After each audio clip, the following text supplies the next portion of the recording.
everyone, welcome to our channel. இந்த வீடியோல எதை பத்தி பார்க்க போறோம் அப்படினா coming March 26 வந்து 10th க்கு போர்டு எக்ஸாம். தமிழ் தான் நமக்கு ஃபர்ஸ்ட் எக்ஸாம். அதுல வந்து நம்ம 100 மதிப்பெண்களுக்கு எக்ஸாம் எழுத போறோம். அதுல 90 மதிப்பெண்களுக்கு மேல நம்ம எப்படி மார்க் வாங்குறது அப்படின்றத பத்தி தான் இந்த வீடியோல நம்ம பார்க்க போறோம். நம்மளுடைய பாடப்பகுதியில் இருக்கக்கூடிய உரைநடை, இலக்கணம், செய்யுள் இதையெல்லாம் பேஸ் பண்ணி நமக்கு 1 mark, 2 mark, 3 mark, 5 mark and 8 marks அப்படின்னு தமிழ் क्वेश्चन பேப்பர் வந்து நமக்கு கொடுக்குறாங்க. அதுல நம்ம எந்தெந்த பகுதியில இருந்து நமக்கு எந்தெந்த क्वेश्चन கேட்பாங்க, அதுக்கு நம்ம எப்படி எல்லாம் ஆன்சர் பண்ணலாம் அப்படின்றத அந்த வீடியோல நம்ம பார்க்க போறோம். ஆனா அது மட்டும் இல்லாம அந்த क्वेश्चन பேப்பர்ல இருக்கக்கூடிய ஒரு முக்கியமான இன்ஸ்ட்ரக்ஷன் பத்தி வீடியோவோட எண்ட்ல நான் சொல்லிருக்கேன். சோ வீடியோ ஸ்கிப் பண்ணாம அப் டு எண்ட் வரைக்கும் பாருங்க. இப்போ நம்ம क्वेश्चन பேப்பருக்கு எப்படி ஆன்சர் எழுதுறது அப்படின்னு பார்க்கலாம். நம்மளுடைய தமிழ் வினாத்தாள்ல 100 மதிப்பெண்களுக்கான கொஸ்டின் இருக்கும். அதை வந்து மொத்தம் 5 பகுதிகளா பிரிச்சிருப்பாங்க. அந்த 5 பகுதியில முதல் பகுதி வந்து 1 மார்க்ஸ் கொஸ்டின், அதாவது மொத்தமா 15 1 மார்க்ஸ் வந்து இருக்கும். இது எதை பேஸ் பண்ணி இருக்கும் அப்படின்னா 1 to 11 வரைக்கும் புக் பேக்ல இருக்கக்கூடிய கொஸ்டின், அதாவது ஒரு லெசனுக்கு பின்னாடி இருக்கக்கூடிய 1 மார்க்ஸ் கொஸ்டினை பேஸ் பண்ணி தான் அதுல இருந்து தான் இந்த 1 to 11 வரைக்கும் இருக்கக்கூடிய 1 மார்க்ஸ் கொஸ்டின் இருக்கும். அடுத்தது 12 to 15 வரைக்கும் இருக்கக்கூடிய 1 மார்க்ஸ் எதை பேஸ் பண்ணியிருக்கோம் அப்படின்னா செய்யுள், ஏதாவது ஒரு செய்யுளை கொடுத்துட்டு அந்த செய்யுளுக்கான இலக்கிய வகை, இலக்கண குறிப்பு, ஆசிரியர் குறிப்பு இந்த மாதிரி தான் 4 கொஸ்டின் கொடுத்துருப்பாங்க. ஆக மொத்தம் நமக்கு 1 to 15 வரைக்கும் இருக்கக்கூடிய 1 மார்க்ஸ் கொஸ்டின்ஸ்க்கு ஆப்ஷன் இருக்கும். மொத்தம் 4 ஆப்ஷன்ஸ் இருக்கும். அந்த ஆப்ஷன்ல ஏதாவது ஒரு ஆப்ஷனை நீங்க செலக்ட் பண்ற மாதிரி இருக்கும். ஸோ இது வரைக்கும் நீங்க ஆன்சர் பண்ணணும், கரெக்டான ஆன்சர் எழுதணும் அப்படின்னு நீங்க நினைச்சீங்கன்னா ஒரு லெசனுக்கு பின்னாடி இருக்கக்கூடிய புக் பேக் கொஸ்டின்ஸை படிச்சாலே நீங்க இந்த 11 மார்க்ஸ் வந்து வாங்கிடலாம். மீதி இருக்கக்கூடிய 4 மார்க்ஸ்க்கு 1 மார்க்ஸ் வந்து நீங்க எழுதணும் அப்படின்னா ஆக்சுவலாக அதுக்கும் ஆப்ஷன் இருக்கும். பட் நீங்கள் கரெக்டான ஆன்சர் எழுதணும் அப்படின்னா ஒரு செய்யுள் கொடுத்துருக்காங்க அப்படின்னா அதோட இலக்கிய வகை என்ன, இலக்கண குறிப்பு என்ன அப்படின்றதெல்லாம் உங்களுக்கு தெரிஞ்சிருந்தா மட்டும்தான் மீதி இருக்கக்கூடிய இந்த 4 1 மார்க்ஸையும் நம்மளால ஃபுல்லாக வாங்க முடியும். ஸோ 15 out of 15 நீங்கள் 1 மார்க்ஸ் வாங்கணும் அப்படின்னா புக் பேக்கில் இருக்கக்கூடிய 1 மார்க்ஸ் கொஸ்டினையும் நீங்கள் படிக்கணும். ஒரு செய்யுளுக்கான இலக்கிய வகை, இலக்கண குறிப்பு இதையெல்லாம் எப்படி எழுதுறது அப்படின்றதையும் நீங்கள் கற்றுக்கணும். அப்போ தான் 15 out of 15 வாங்க முடியும். அப்படி இல்லைன்னா இந்த 11 மார்க்ஸ் வந்து கேரண்டியாக வாங்கிடலாம். பட் இது வந்து உங்களுடைய தனித்திறமையை பொறுத்து தான். அதாவது உங்களுக்கு செய்யுள் புரிஞ்சு அதில் இருக்கக்கூடிய இலக்கிய வகை, இலக்கண குறிப்பெல்லாம் உங்களுக்கு தெரிஞ்சிருந்தா மட்டும்தான் இந்த 4 1 மார்க்ஸ் வந்து நீங்கள் எழுத முடியும். ஸோ பகுதி 1ல் வந்து 15 1 மார்க்ஸ் வந்து முடிஞ்சது. அடுத்தது பகுதி 2 2 மார்க்ஸ் கொஸ்டின். இதுல வர்றது எல்லாமே வந்து குறுவினாக்கள் தான். 2 மார்க்ஸ் கொஸ்டின் தான் இது மொத்தமே. இந்த பகுதி 2 வந்து 2 பிரிவுகளா பிரிச்சிருப்பாங்க. முதல் பிரிவுல வந்து 4 2 மார்க்ஸ் வந்து நம்ம ஆன்சர் எழுதுற மாதிரி இருக்கும். 4 × 2 வந்து 8 மார்க்ஸ்க்கு நம்ம ஆன்சர் எழுதுற மாதிரி இருக்கும். இந்த 4 கொஸ்டினுக்கு நம்ம எப்படி ஆன்சர் பண்ற மாதிரி இருக்கும்னா 16 to 21 மொத்தமா நம்மளுக்கு 6 கொஸ்டின்ஸ் இருக்கும். இந்த 6 கொஸ்டின்ல வந்து நம்ம ஏதாவது 4 கொஸ்டினுக்கு ஆன்சர் எழுதுற மாதிரி இருக்கும். இந்த 4 கொஸ்டின் நம்ம இஷ்டத்துக்கு எழுதக்கூடாது. இதுல 21வது கொஸ்டின் வந்து கம்பல்சரி, அதாவது திருக்குறள் வந்து கேட்டிருப்பாங்க. நம்மள 6 கொஸ்டின் கொடுத்துட்டு 4 கொஸ்டின் தானே எழுத சொல்றாங்க அப்படின்றதுக்காக இந்த கட்டாய வினாக்கு நீங்க ஆன்சர் எழுதாம 4 கொஸ்டின் நீங்க எழுதிருந்தாலும் உங்களுக்கு 8 மார்க்ஸ் வந்து கிடைக்காது, 6 மார்க்ஸ் தான் கிடைக்கும். ஸோ நம்ம என்ன பண்ணணும் அப்படின்னா கொஸ்டின் நம்பர் 21ல இருக்கக்கூடிய இந்த திருக்குறளை வந்து கட்டாய வினா வந்து நம்ம எழுதிட்டு அதுக்கப்புறமா மீதி இருக்கக்கூடிய 5 கொஸ்டின்ஸ், அதாவது நமக்கு மொத்தமா 6 கொஸ்டின், அதுல ஒரு கட்டாய வினா போயிடுச்சு அப்படின்னா மீதி இருக்கக்கூடிய 5 கொஸ்டின். இதுல நம்மளுடைய சாய்ஸ் ஏதாவது 3 கொஸ்டினுக்கு நம்ம ஆன்சர் எழுதுனா போதும். ஸோ 3 கொஸ்டினுக்கு நம்ம ஆன்சர் எழுதுறோம் பிளஸ் ஒரு கட்டாய வினா எழுதுறோம் அப்படின்னா இந்த பகுதியில நம்ம 4 கொஸ்டின் வந்து ஆன்சர் பண்ணிட்டோம் அப்படின்னு அர்த்தம். ஸோ இந்த பகுதி, அதாவது பகுதி 2 பிரிவு 1 வந்து எதை பேஸ் பண்ணி வரும் அப்படின்னா திருக்குறள் வந்து ஒரு கட்டாய வினாவும், மீதி இருக்கக்கூடியது வந்து உரைநடை குறுவினா, அதுக்கப்புறம் விடைக்கேற்ற வினா அமைக்க, இந்த மாதிரி இதையெல்லாம் பேஸ் பண்ணி தான் மொத்தமா நமக்கு 6 கொஸ்டின் கொடுத்துருப்பாங்க. நம்ம ஏதாவது 4க்கு ஆன்சர் பண்ணினா போதும். அதுல வந்து 1 கட்டாய வினா, மீதி 3 வந்து நம்மளுடைய சாய்ஸ். ஸோ 3 + 1 வந்து 4 கொஸ்டினுக்கு நம்ம இந்த பகுதியில ஆன்சர் பண்ணிட்டோம் அப்படின்னா பகுதி 2 பிரிவு 1 வந்து கம்ப்ளீட் ஆயிடும். அடுத்தது பிரிவு 2, அதாவது பகுதி 2 இதுல பிரிவு 2. நான் முன்னாடியே சொன்னேன் இல்லையா, பகுதி 2 வந்து 1 + 2 அப்படி பிரிச்சிருப்பாங்கன்னு. நம்ம பார்க்கறது வந்து 2வது பிரிவு. இதுல வந்து நம்ம 5 கொஸ்டினுக்கு ஆன்சர் எழுதணும். 5 × 2 வந்து 10 மார்க்ஸ். ஸோ இந்த பகுதி பிரிவு 2ல வந்து, அதாவது பகுதி 2 பிரிவு 2ல வந்து நம்ம 10 மார்க்ஸ் வந்து ஆன்சர் எழுத போறோம். இதுல வந்து 22ல இருந்து 28 வரைக்கும் நமக்கு கொஸ்டின்ஸ் இருக்கும். மொத்தமா 7 கொஸ்டின்ஸ் இருக்கும்.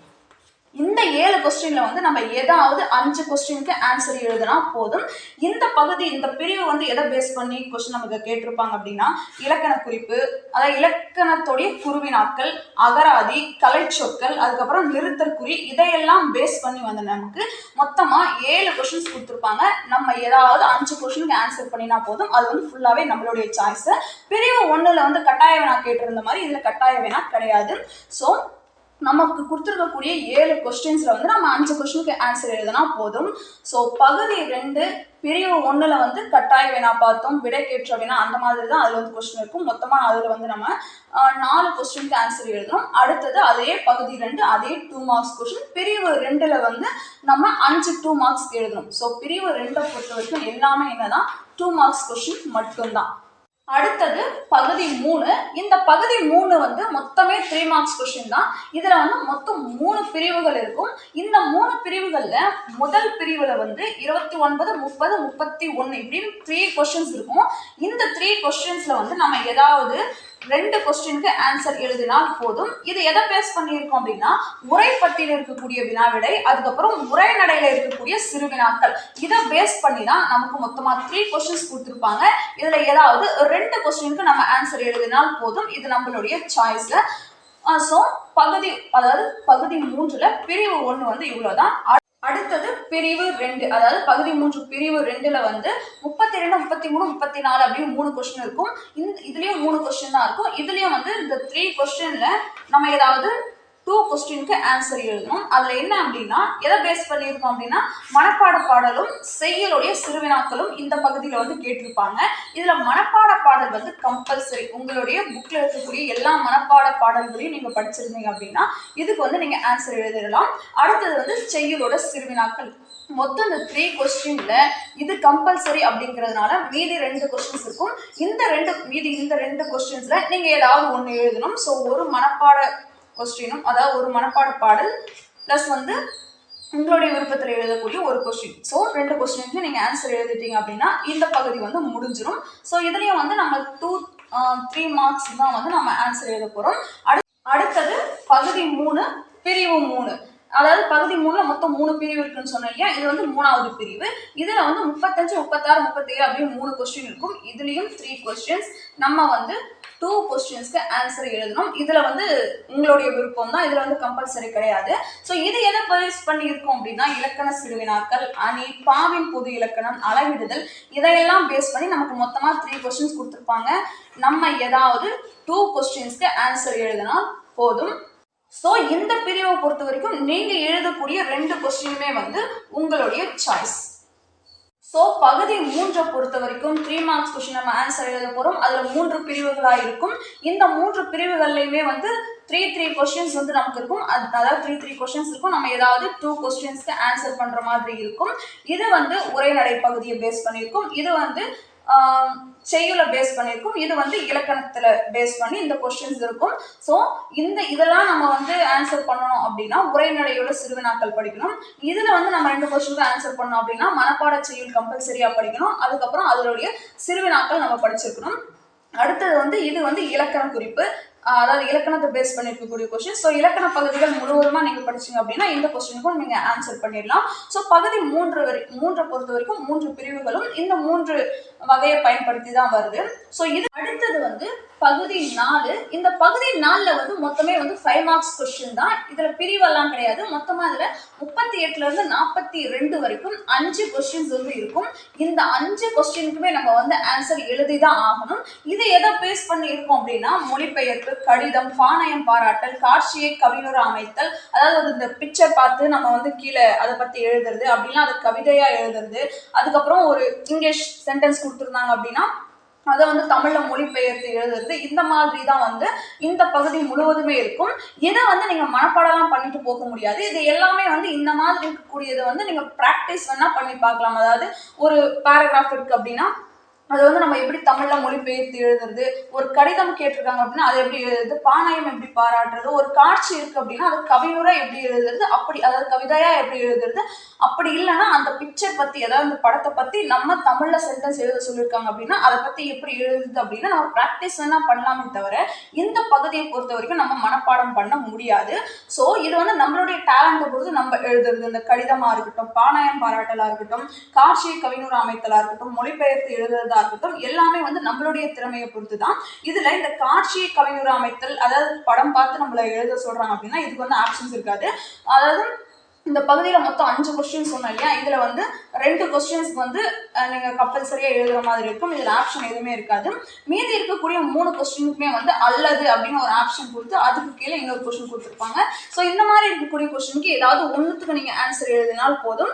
ஸோ இந்த பகுதியை பொறுத்த வரைக்கும் நம்ம ரொம்ப ஈஸியாகவே 25 மார்க்ஸ் வந்து ஸ்கோர் பண்ணிடலாம். அதாவது நம்மளுக்கு டேலண்ட் இருந்தால் இது எப்படி எழுதுறது அப்படின்றத நம்ம ப்ராக்டிஸ் பண்ணியிருந்தோம் அப்படின்னா ஈஸியாகவே 25 மார்க் வாங்கிடலாம்.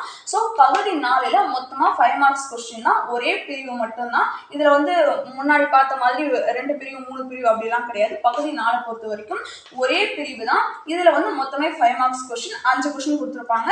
ஸோ 5க்குமே வந்து நம்ம ஆன்சர் எழுதுற மாதிரி இருக்கும். இந்த பகுதியை பொறுத்த வரைக்கும் நம்மளால மனப்பாடம் பண்ணிட்டு போக முடியாது. ஆன் த ஸ்பாட்ல இருக்கக்கூடிய கொஸ்டினுக்கு ஆன்சர் எழுதுற மாதிரி இருக்கும். இவ்வளவுதான் பகுதி 4. அடுத்தது வந்து பகுதி 5. இந்த பகுதி 5 வந்து 8 மார்க் கொஸ்டின். மொத்தமா 3 கொஸ்டின்ஸ் கொடுத்துருப்பாங்க. அந்த 3 கொஸ்டின்ல வந்து நம்ம 3 கொஸ்டினுக்குமே வந்து ஆன்சர் எழுதுற மாதிரி இருக்கும். அதாவது 43, 44, 45 இந்த 43ல இருந்து 45 வரைக்கும் இந்த பகுதி 5ல் இருக்கக்கூடிய 8 மார்க்ஸ் கொஸ்டின். இது மூணுத்துக்குமே வந்து நம்ம ஆன்சர் எழுதணும். இதுல இருக்கக்கூடிய பெனிஃபிட் என்ன அப்படின்னா இந்த அல்லது அப்படிங்கிறது, அதாவது நீங்க கொஸ்டின் நம்பர் 43க்கு ஆன்சர் எழுத போறீங்க அப்படின்னா அதுல வந்து அப்படி இல்லைன்னா இந்த 2 கொஸ்டின்ல ஏதாவது ஒன்றுத்துக்கு நீங்க ஆன்சர் பண்ற மாதிரி இருக்கும். ஸோ இது மாதிரி தான் இந்த 3 கொஸ்டினுமே இருக்கும். இது எதை பேஸ் பண்ணி இருக்கும் அப்படின்னா ஃபர்ஸ்ட் கொஸ்டின் வந்து அதாவது இந்த 43ல மட்டும் அந்த அதை எப்படி சொல்றோம், இந்த 43ல வந்து மற்றும் அல்லது அல்லது வந்து எதை பேஸ் பண்ணியிருக்கோம் அப்படின்னா இந்த உரைநடையோட நெடுவினாவை பேஸ் பண்ணி இருக்கும். இந்த உரைநடையில நீங்க எதெல்லாம் படிக்கலாம் அப்படின்னா முதல் ஏழுல இருக்கக்கூடிய உரைநடையோட நெடுவினா 1, 7, 8, 9ல இருக்கக்கூடிய உரைநடையோட நெடுவினா நீங்க படிச்சீங்க அப்படின்னா, அப்படி இல்லை இதுல ஏதாவது ஒரு லெசனை விட்டுட்டு ஏதாவது 3 லெசன் நீங்க படிச்சிருந்தீங்க அப்படின்னா கூட இந்த கொஸ்டினுக்கு வந்து நீங்க ஆன்சர் எழுதிடலாம். ஸோ இந்த ஃபர்ஸ்ட்ல இருக்கக்கூடிய 8 மார்க் கொஸ்டின் நீங்க அட்டன் பண்ணோம் அப்படின்னா இந்த 4 ஏழுல இருக்கக்கூடிய நெடுவினா, அப்படி இல்லைன்னா இது ஏதாவது 3த்துல நீங்க படிச்சுக்கலாம்.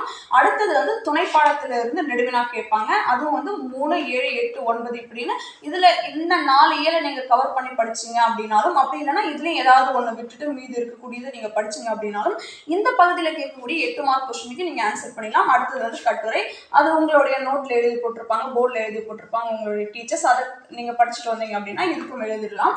ஸோ 43ல இருந்து 45 வரைக்கும் நம்மளுக்கு 8 மார்க்ஸ் கொஸ்டின். இந்த 8 மார்க்ஸ் கொஸ்டின் வந்து மொத்தமே நெடுவினாக்கள். இதை நீங்க ஆன்சர் பண்றப்ப எப்பவுமே வந்து பிரீஃபா எழுதணும். அதே நேரத்தில் ஏன்னா இது 8 மார்க்ஸ் கொஸ்டின் அப்படிங்கிறதுனால பிரீஃபா நம்ம ஆன்சர் பண்ணணும். அது மட்டும் இல்லாமல் ஒரு குறைஞ்சபட்சம் ஒரு 4 to 5 பேஜஸ் வரைக்கும் கவர் பண்ணி எழுதுற மாதிரி பாருங்க. ஸோ அவ்வளோதான். இந்த பகுதி 3ல் இருக்கக்கூடிய 3 8 மார்க்ஸ் கொஸ்டினுமே நம்ம வந்து பிரீஃபா ஆன்சர் எழுதி முடிச்சிட்டோம் அப்படின்னா நம்மளுடைய கொஸ்டின் பேப்பர். ஸோ மறுபடியும் ஒரு தடவை எப்படி நம்மளுடைய கொஸ்டினை எழுதுறது அப்படின்னு ரொம்ப சுருக்கமாக பார்த்துட்டு வந்துடலாம். ஸோ ஃபைனலாக நம்மளுடைய ஓவரால் கொஸ்டின் பேப்பரே வந்து இந்த 5 பகுதிகள் தான். பகுதி 1ல் வந்து 1 மார்க்ஸ் கொஸ்டின் 15 இருக்கும். அடுத்தது பகுதி 2 வந்து 2 பிரிவுகளாக பிரிச்சிருப்பாங்க. இதில் இருக்கக்கூடியது எல்லாமே 2 மார்க்ஸ் கொஸ்டின். அடுத்தது பகுதி 3, இந்த பகுதி 3ல் இருக்கக்கூடியது எல்லாமே வந்து 3 மார்க்ஸ் கொஸ்டின். இது வந்து 3 பிரிவுகளாக பிரிச்சிருப்பாங்க. அடுத்தது பகுதி 4, இதுல இருக்கக்கூடியது எல்லாமே 5 மார்க்ஸ் கொஸ்டின். பட் இதுல வந்து பிரிவுகள் எதுவுமே கிடையாது. அடுத்தது பகுதி 5, இது வந்து 8 மார்க்ஸ் கொஸ்டின். இதுலயும் பிரிவுகள் கிடையாது. ஸோ நம்மளுடைய ஓவரால் கொஸ்டின் பேப்பரே வந்து இவ்வளோதான் நம்மளுடைய கொஸ்டின் பேப்பர். ஸோ டோட்டலாக நம்மளுடைய கொஸ்டின் பேப்பர் வந்து 100 மார்க்ஸ்க்கு நம்ம எக்ஸாம் எழுதி முடிச்சிட்டோம். ஸோ வீடியோட எண்ட்ல வந்து நான் ஒரு இம்பார்ட்டண்டான விஷயம் சொல்றேன்னு சொல்லியிருந்தேன். அது என்ன அப்படின்னா கொஸ்டின் நம்பர். இந்த கொஸ்டின் நம்பர் வந்து ரொம்ப ரொம்ப இம்பார்ட்டன்ட். நீங்க எவ்வளவுதான் ஆன்சர் எழுதினாலும் கூட 34வது கொஸ்டின் எழுதுறீங்க அப்படின்னா இது மொத்தமா எனக்கு தெரியும் அப்படிங்கிறதுக்காக 3 to 4 பேஜஸ் வரைக்கும் நீங்க எழுதுறீங்க அப்படின்னாலும் கூட இந்த கொஸ்டின் நம்பரை நீங்க போடாம விட்டுருந்தீங்க அப்படின்னா உங்களுக்கு இந்த கொஸ்டினுக்கான ஆன்சருக்கான மார்க் வந்து கிடைக்காது. ஸோ கொஸ்டின் நம்பர் வந்து ரொம்ப ரொம்ப ரொம்ப இம்பார்ட்டன்ட். ஸோ கொஸ்டின் நம்பர் போடாம எந்த ஒரு கொஸ்டினுக்குமே ஆன்சர் எழுதாதீங்க. அது மட்டும் இல்லாம ஒரு பகுதிக்கும் இடையில வந்து குறிப்பு அப்படின்னு ஒன்று கொடுத்துருப்பாங்க. அந்த குறிப்புல என்ன சொல்லியிருக்காங்க அப்படின்றதையும் கண்டிப்பா வாசிங்க. 5 கொஸ்டின் எழுதணுமா, இல்ல 2 கொஸ்டின் எழுதணுமா அந்த பகுதியில, இல்ல 3 கொஸ்டின் எழுதணுமா, இதுல எது வந்து கட்டாய வினா இப்படின்னு எல்லாமே இந்த இன்ஸ்ட்ரக்ஷன் இந்த குறிப்பு அப்படின்னு ஒன்று கொடுத்துருப்பாங்க. ஸோ இதுல நீங்க என்ன சொல்லியிருக்காங்களோ அந்த இன்ஸ்ட்ரக்ஷன் படி நீங்க ஆன்சர் எழுதுனீங்கன்னா மட்டும்தான் உங்களுக்கு ஃபுல் மார்க் கிடைக்கும். அப்படி இல்லை அப்படின்னா உங்களுக்கு ஒரு பகுதியில வந்து 7 கொஸ்டின் கொடுத்துட்டு அதுல 5 கொஸ்டின் கேட்டிருக்காங்க அப்படின்றதுக்கோசரம் உங்களுக்கு 7 கொஸ்டினுமே தெரியும் அப்படின்னு 7 கொஸ்டினுக்கும் நீங்க ஆன்சர் எழுதி வச்சுங்க அப்படின்னால உங்களுக்கு மார்க் கிடைக்காது. ஏன்னா 7 கொஸ்டின் கொடுத்துருந்தாலும் 5 கொஸ்டின் தான் நம்ம எழுத சொல்றாங்க. ஸோ அந்த 5 கொஸ்டின் நம்ம ஆன்சர் பண்ணோம்னா மட்டும்தான் அதுக்கு நமக்கு வந்து மார்க்ஸ் கிடைக்கும். ஸோ அதில் இருக்கக்கூடிய ஒரு பகுதிக்கும் இடையில இருக்கக்கூடிய குறிப்புகளை வந்து நீங்க கம்பல்சரி படிச்சு அதுக்கு ஏற்ற மாதிரி நீங்க வந்து ஆன்சர் எழுதுங்க. ஸோ வீடியோட எண்டுக்கு வந்தாச்சு. இந்த கொஸ்டின் பேப்பர் பற்றி உங்களுக்கு டவுட் கிளியர் ஆயிருக்கும் அப்படின்னு நினைக்கிறேன். நெக்ஸ்ட் கிளாஸ்ல வந்து இங்கிலீஷ் கொஸ்டின் பேப்பர் பற்றி பார்க்கலாம். ஃபைனலாக வீடியோட எண்டுக்கு வந்தாச்சு. வீடியோ அப் டு எண்ட் வரைக்கும் பார்த்த எல்லாருக்குமே தேங்க்ஸ். இந்த கொஸ்டின்ல தமிழ் கொஸ்டின் பேப்பர் பற்றி ஓரளவுக்கு கிளியரான ஆன்சர்ஸ் உங்களுக்கு கிடைச்சிருக்கும் அப்படின்னு நினைக்கிறேன். அடுத்த வீடியோவில் வந்து இங்கிலீஷ் கொஸ்டின் பேப்பருக்கு எப்படி ஆன்சர் எழுதுறது அப்படின்னு பார்க்கலாம். ஸோ 10ஆம் வகுப்பு பொதுத் தேர்வு எழுதுகிற எல்லா மாணவர்களுக்குமே மிகப்பெரிய வாழ்த்துக்கள்.